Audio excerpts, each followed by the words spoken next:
of funds for the implementation of the Anticipatory Action Task Force by the Honorable Minister, Budget and Economic Planning.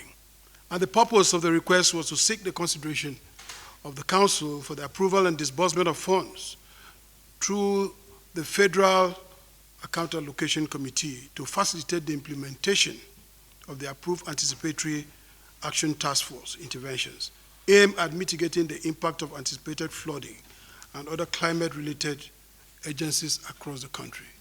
We know that flooding now is almost an occurring decimal, and federal government, we're very happy that they are putting some retroactive steps to make sure that the mitigation comes on in time to save the states.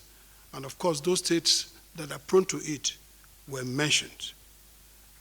The prayer actually was the Council is requested to approve the disbursement of the sum of 166,422,363,763 naira only through FAC to the designated implementing agencies and beneficiaries in order to facilitate the implementation of the approved Anticipatory Action Task Force interventions. Their resolutions were as follows. Council noted the importance of the AATF in addressing disasters and emergencies across the country. Council also underscored the fact that NEC must act promptly and must not be seen as always reacting to situations rather than being proactive when these disasters occur.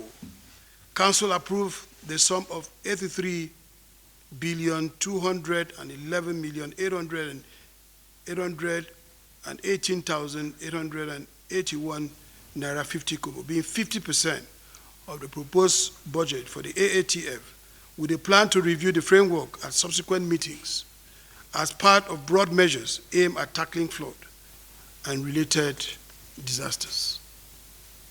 Thank you, Excellency.